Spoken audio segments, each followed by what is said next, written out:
Hello everyone, welcome back to my YouTube channel. आज हम आपके लिए लेके आए हैं 20 दिसंबर को हुए सीटेट के पेपर 2 की सीरीज़ और इसमें डिस्कस करेंगे आज हम सीडीपी के फुल 30 क्वेश्चन। तो चलिए स्टार्ट करते हैं हम अपने फर्स्ट क्वेश्चन के साथ। आपके साथ जो भी आंसर डिस्कस किए जा रहे हैं सारे ऑफिशियल आंसर हैं। यदि आपको हमारी वीडियो अच्छी लगती है तो हमारी वीडियो को लाइक कीजिए और हमारे चैनल को विजिट कीजिए। आपका फर्स्ट क्वेश्चन आया था, निम्न में से कौन सा कथन विकास एवं अधिगम के बारे में लेव वाइगोत्स्की के दृष्टिकोण का सही वर्णन करता है। इसका राइट आंसर हो जाएगा, सीखना अक्सर विकास के अग्रिम होता है।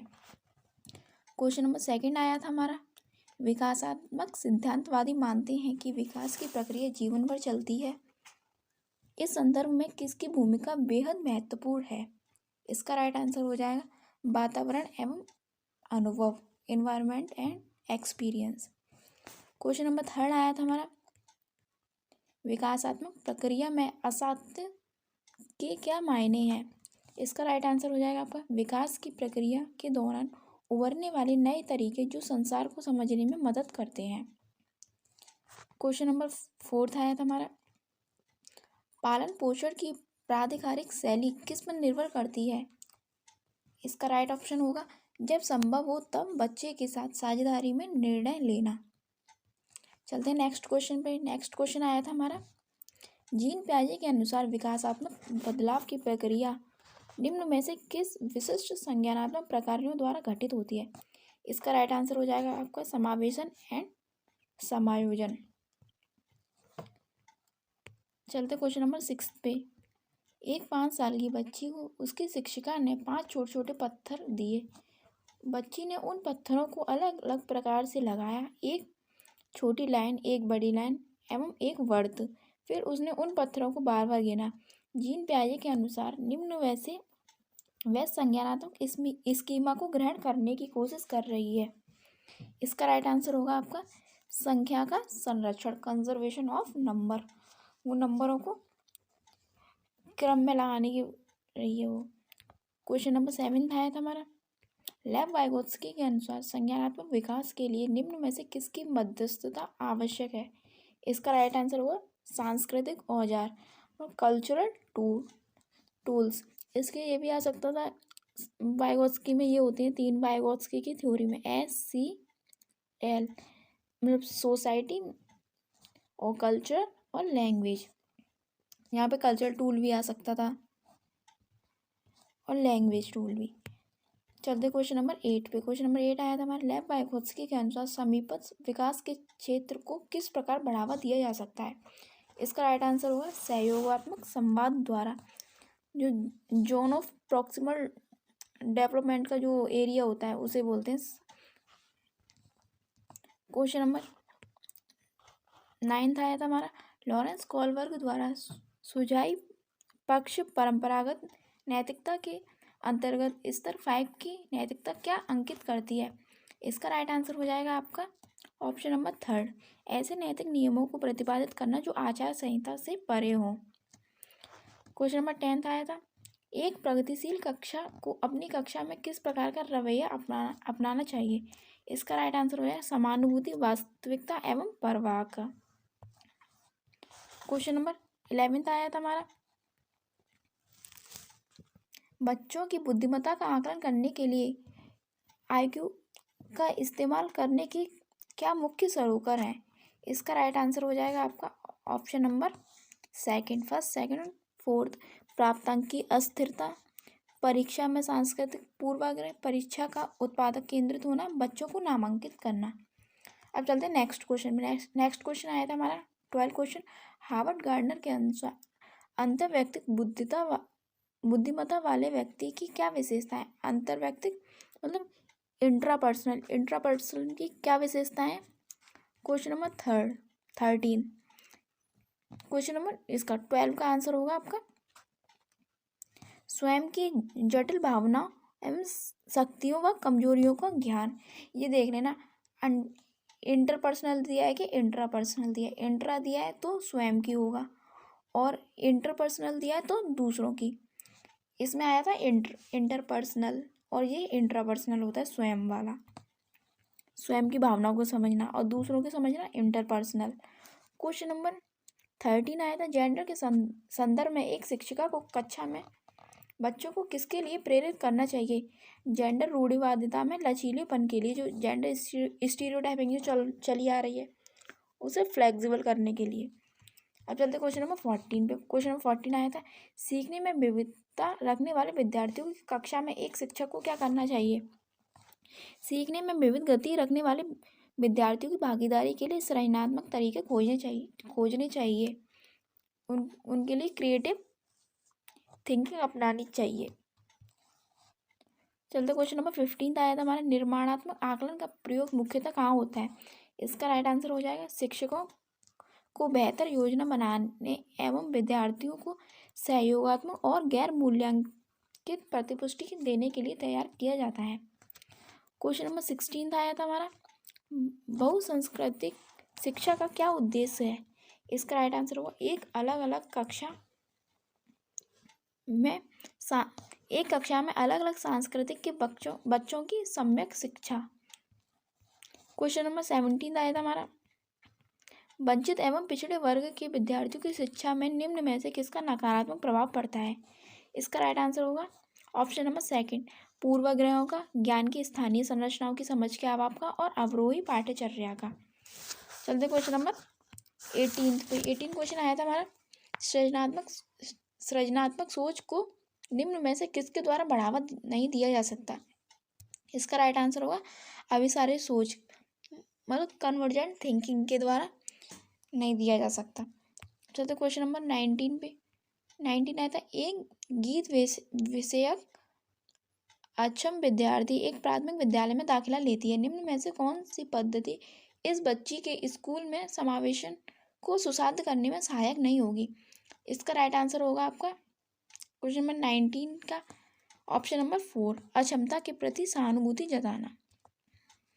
क्वेश्चन नंबर 20 आया था, एक सामान्य स्कूल में विशिष्ट अधिगम अक्षमता वाले विद्यार्थियों के संदर्भ में कौन सी रणनीति सुसाध्य नहीं है? इसका राइट आंसर होगा आपका, की गई त्रुटियों पर निरंतर नकारात्मक टिप्पणियां। क्वेश्चन नंबर 21 पे। क्वेश्चन नंबर 21 आया था, स्कूल में सफलता के पैमाने को विशिष्ट अकादमिक उपलब्धि तक सीमित न रखकर व्यापक होना चाहिए, ऐसा किस प्रकार किया जा सकता है? इसका राइट आंसर होगा आपका ऑप्शन नंबर सेकंड, सामाजिक सांवेगिक क्षमताओं का विकास करके, जो शिक्षा का एक अहम अंग है। चलते क्वेश्चन नंबर 22 पे, निम्न में से किससे एक विद्यार्थी की संरचनात्मक समझ एवं स्पष्टता की पुष्टि होती है? इसका राइट आंसर होगा आपका ऑप्शन नंबर 4, सीखी गई संरचनाओं को निजी जीवन में आने वाली स्थितियों में लागू करना। चलते क्वेश्चन नंबर 23 पे, बच्चों को प्रभावशाली समस्या समाधानकर्ता बनाने के लिए जरूरी है कि उन्हें निम्न में से किस प्रकार के मौके मुहैया कराए जाएं, उन्हें किस प्रकार के अवसर दिए जाएं जिससे वो प्रॉब्लम सॉल्वर बने? इसका राइट आंसर होगा आपका ऑप्शन नंबर सेकंड, स्वतंत्र सोच द्वारा संप्रत्य की खोज करके। क्वेश्चन नंबर 24 पे, अधिगम की प्रक्रिया के दौरान बच्चे जो त्रुटियां करते हैं, इसका राइट आंसर उन्हें संज्ञानात्मक प्रक्रिया का सहज एवं स्वीकृत हिस्सा समझना चाहिए। जो भी त्रुटियां करते हैं उन्हें। क्वेश्चन नंबर 25 आया था हमारा, बच्चों के संवेगों की अधिगम में क्या भूमिका होती है? इसका राइट आंसर होगा आपका ऑप्शन नंबर 3, संवेग सीखने की प्रक्रिया को अर्थपूर्ण बनाते तथा उन्हें सीखने की प्रक्रिया के एकीकृत रूप में सम्मिलित करना चाहिए। क्वेश्चन नंबर 26 आया था हमारे, बच्चों को आंतरिक रूप से अभिप्रेरित अधिगमकर्ता बनाने के लिए किस तरह से प्रोत्साहित किया जा सकता है? इसका राइट आंसर होगा अधिगम के दौरान की गई त्रुटियों से सीखकर बिना किसी नकारात्मक दंड के, डर के बिना। क्वेश्चन नंबर 27 आया था, निपुणता उन्मुखी विद्यार्थियों में कौन से गुण होते हैं? इसका राइट आंसर होगा असफलता का न्यून भय और क्षमता का वार्षिक दृष्टिकोण। क्वेश्चन नंबर 28 आया था, निम्न में से कौन सी प्रक्रिया प्रभावशाली समस्या समाधान में बाधक है? इसका राइट आंसर होगा ऑप्शन नंबर सेकंड, प्रतिक्रिया अन्वयता। क्वेश्चन नंबर 29 आया था, कक्षा में विद्यार्थियों के पारस्परिक प्रतिस्पर्धा के लिए प्रेरित करने के कई परिणाम हो सकते हैं। आपके अनुसार निम्न में से कौन सा प्रभाव बच्चों के विकास में हानिकारक है? इसका राइट आंसर होगा आपका ऑप्शन नंबर 3। इससे कक्षा में विजेता एवं हारे हुए विद्यार्थियों में विभेदीकरण होता है। इससे विद्यार्थियों पर दबाव पड़ता है व चिंतन का स्तर बढ़ जाता है और जो उनके संज्ञानात्मक विकास को बाधित करता है। इससे कक्षा में तारक विद्यार्थियों को चिन्हित करने के लिए बढ़ावा मिलता है, जिनकी उपलब्धियों पर स्कूल गर्व कर सकता है। इससे विद्यार्थियों को प्रतिस्पर्धिक बाजार केंद्रित अर्थव्यवस्था में डालने के लिए तैयार किया जाता है। ऑप्शन नंबर इसका 3 सही होगा। फर्स्ट, सेकंड, थर्ड और फोर्थ 4 ऑप्शन सही, क्योंकि पूछा गलत है ना उसमें। अर्थपूर्ण सीखने की प्रक्रिया किससे सुसाध्य होती है? इसका राइट आंसर होगा विद्यार्थियों के निजी दर्शनशास्त्र एवं दृष्टिकोण से। ये हो गए आज के हमारे 30 क्वेश्चन लेके आए हैं। 20 दिसंबर को हुए सीटेट के पेपर 2 के हिंदी के 30 क्वेश्चन। तो डिस्कस करेंगे आज हम हिंदी के फुल 30 क्वेश्चनों को। फर्स्ट क्वेश्चन आया था हमारा, नीचे दिए गए गद्यांश को पढ़कर पूछे गए प्रश्नों के उपयुक्त आंसर वाले विकल्प को चुनिए। ये दिया है, गद्यांश दिया है, इसे आप पढ़ लीजिए, स्क्रीनशॉट ले लीजिए। आप पहले ऐसा करिए, ये रहा था। और इसका हमारा फर्स्ट क्वेश्चन आया था, दिव्य शक्ति के रूप में हम किसे पूजते हैं? इसका राइट ऑप्शन था जल और पवन को पूजते हैं। जो पैराग्राफ में दिया है वहाँ से पढ़ के ये आंसर होगा। आप पैराग्राफ पढ़ लीजिए और फिर क्वेश्चन को छाटिए और फिर देखिए आप आंसर आपके सही है या गलत है।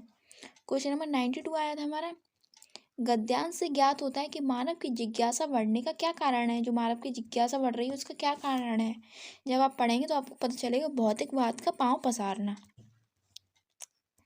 क्वेश्चन नंबर 93 आया था हमारा, एक वृक्ष 10 पुत्रों के समान मानने की बात किस वाक्य में सटीक है?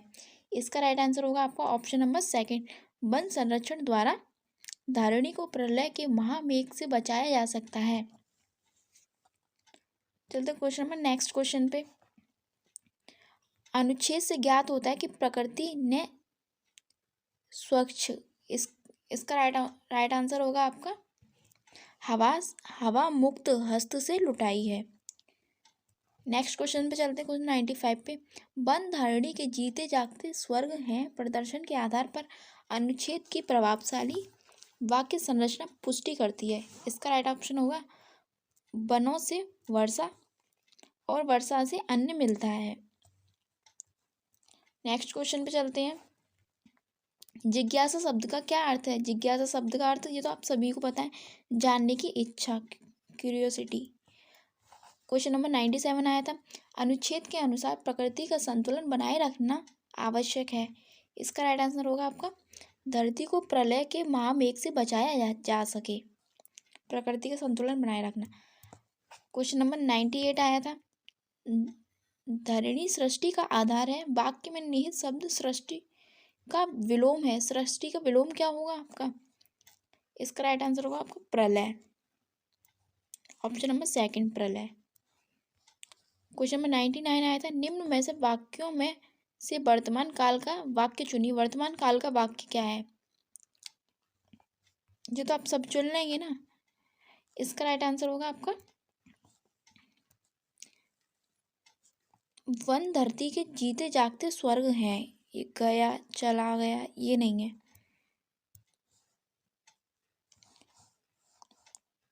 अब ये आया था ये पद्यांश, ये तो वही है, रिपीट हो गया।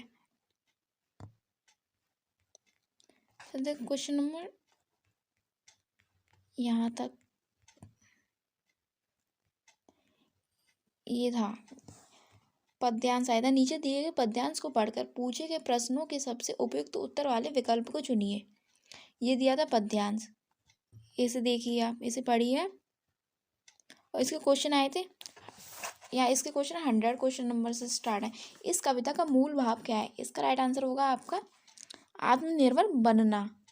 चलते नेक्स्ट क्वेश्चन पे, सुंदर भविष्य से कवि का क्या आशय है? सुंदर भविष्य से कवि का आशय है आत्मनिर्भर। नेक्स्ट क्वेश्चन पे चलते हैं, आत्म मंथन शब्द का अर्थ है, आत्ममंथन शब्द का क्या अर्थ है? इसका राइट आंसर होगा आपका स्व विश्लेषण करना। नेक्स्ट क्वेश्चन आया था हमारा, विश्व गुरु बनने हेतु कवि की क्या राय है? इसका राइट आंसर होगा आपका ऑप्शन नंबर 3, आत्मनिर्भरता हेतु परिश्रम करना। क्वेश्चन नेक्स्ट क्वेश्चन है, पद्यांश में व्याकरण की दृष्टि से सुंदर शब्द क्या है? व्याकरण की दृष्टि से क्या सुंदर शब्द है? इसका राइट आंसर होगा आपका विशेषण। सुंदर क्या चीज है? विशेषण। क्वेश्चन नंबर नेक्स्ट क्वेश्चन, दूजों के जो हाथ पकड़े, हाथ उनके कब के झूठे, उस पंक्ति में कौन सा अलंकार है? इसका राइट आंसर होगा आपका ऑप्शन नंबर 3, श्लेष अलंकार। श्लेष अलंकार। चलते नेक्स्ट क्वेश्चन पे। तो यहाँ से हमारे शुरू होते हैं पैडागोजी के क्वेश्चन, हिंदी पैडागोजी के क्वेश्चन। फर्स्ट हिंदी पैडागोजी का क्वेश्चन आया था, भाषा डैश है? क्या है भाषा? नियम संचालित व्यवस्था। नेक्स्ट क्वेश्चन आया था हमारा, एक अध्यापक कुछ क्रियाएं करती है, शिक्षार्थियों को निर्देश है कि इसका अनुसरण करें, उन्हें किसी भी प्रकार से बोलने की मनाही है, इस विधि को किस रूप में जाना जाता है? इसका राइट आंसर होगा आपका समग्र शारीरिक प्रतिक्रिया के रूप में जाना जाता है। नेक्स्ट क्वेश्चन पे चलते हैं, भारतीय संविधान की 8वीं अनुसूची में कितनी भाषाएं दर्ज हैं? 8वीं अनुसूची में 22 भाषाएं दर्ज हैं। नेक्स्ट क्वेश्चन पे चलते हैं, एक कक्षा कक्ष में विविध साधनों जैसे दीवार पर कक्षा पुस्तकालय श्रव्य दृश्य के द्वारा शिक्षार्थियों को भाषा पर ध्यान देने के अवसर दिए जाते हैं, इसे क्या कहना चाहिए? इसका राइट आंसर होगा आपका निवेश समृद्ध परिवेश। नेक्स्ट क्वेश्चन आया था हमारा, पठन सामग्री को सरसरी दृष्टि से पढ़ने का अर्थ है? इसका राइट आंसर होगा सामान्य अर्थ के लिए पढ़ना। नेक्स्ट क्वेश्चन पे चलते हैं हम, शब्द संपदा का प्रयोग उच्चारण तथा व्याकरण डैश है? शब्द संपदा का प्रयोग क्या है इसका राइट आंसर होगा आपका रूप उन्मुखी भाषाई निवेश। चलते नेक्स्ट क्वेश्चन पे, उत्पादक शब्द संपदा क्या है? इसका राइट आंसर होगा वे शब्द जिन्हें हम लेखन तथा वाचन में प्रयोग करते हैं। नेक्स्ट क्वेश्चन आया था हमारा, कार्य विधिक ज्ञान शिक्षार्थियों में किस में सहायता करता है आपका? इसका राइट आंसर होगा आपका संप्रेषण में व्याकरण के नियमों को लागू करने में। नेक्स्ट क्वेश्चन आया था, लेखक का कौन सा उपागम लेखन के द्वारा लिखना सीखना को स्पष्ट कर सकता है? इसका राइट आंसर होगा आपका लेखन का प्रक्रिया उपागम।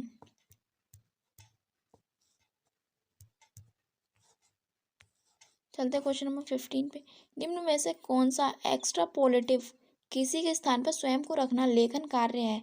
इसका राइट आंसर होगा आपका कल्पना कीजिए कि आप कहानी में एक लड़का है, अपने मित्र को पत्र लिखकर अपनी उस यात्रा के अनुभव का वर्णन कीजिए जिसमें आपकी एक अजनबी से मुलाकात हुई थी। एक्स्ट्रापोलेटिव। नेक्स्ट क्वेश्चन आया था हमारा, सामग्रियों में शिक्षा शास्त्र को अंतर्निहित करना है? इसका राइट आंसर होगा सामग्रियों की शिक्षा शास्त्रीय समझ। 17 क्वेश्चन आया था, एक शिक्षिका प्रतिदिन निम्न गतिविधि आयोजित करती है, कक्षा को 5 के समूह में बांटकर उन्हें समूह में बातचीत के लिए दिन प्रतिदिन के विषय देती है, बाद में प्रत्येक समूह में एक एक विद्यार्थी को लेती है तथा उन्हें पूरी कक्षा के सामने समूह के रूप में बातचीत करने के लिए कहती है, वह किसे बढ़ावा देने का प्रयास कर रही है? इसका राइट आंसर होगा आपका आधारभूत अंतर्व्यक्तिक संप्रेषण कौशल का। नेक्स्ट क्वेश्चन आया था हमारा, शिक्षण अधिगम के दौरान विद्यार्थियों की प्रगति की मॉनिटरिंग तथा सुधार के लिए तैयार किए गए आकलन है? क्या है इसका अधिगम के लिए आकलन? जो प्रक्रिया के दौरान होते हैं, फॉर्मेटिव असेसमेंट होते हैं वो। क्वेश्चन नंबर 18 आया था। 19 क्वेश्चन, राष्ट्रीय शिक्षा नीति 2020 शास्त्रीय भाषा के अध्ययन को डैश के रूप में अनुमोदित करती है? इसका राइट आंसर होगा आपका एक अतिरिक्त विकल्प। और ये आज का हमारा लास्ट क्वेश्चन आया था 120। एक शिक्षिका अपनी कक्षा में विद्यार्थियों के दो दो के समूह बनाती है और उन्हें 18 वाक्यों वाली एक कहानी देती है। उनमें से एक जोड़े के पास विषम संख्या वाले वाक्य 1, 3, 5 छपे हुए तथा अन्य वाक्य खाली हैं, जबकि दूसरे जोड़े को सम संख्या वाले वाक्य तथा विषम संख्या वाले वाक्य खाली हैं। विद्यार्थियों को जोड़े में एक दूसरे को वाक्य को पढ़कर सुनाना है तथा कहानी को पूरा कर लिखना है। इसमें श्रवण, वाचन, पठन तथा लेखन सम्मिलित है। इस कार्य को किस रूप में किया जाना जाता है? इसका राइट आंसर होगा आपका पारस्परिक श्रुतलेख। बच्चे आपस में ही तो कर रहे हैं सारे काम। तो ये हो गए आज के हमारे 30 क्वेश्चन हिंदी के। अब मिलते हैं आपसे नेक्स्ट वीडियो में। यदि आपको हमारी वीडियो पसंद आई हो तो हमारी वीडियो को लाइक कीजिए और शेयर कीजिए और हमारे चैनल को विजिट कीजिए। अब आज से आपकी सीटेट पेपर 2 की सीरीज़ स्टार्ट हो चुकी है। अब मिलते हैं आपसे नेक्स्ट वीडियो में।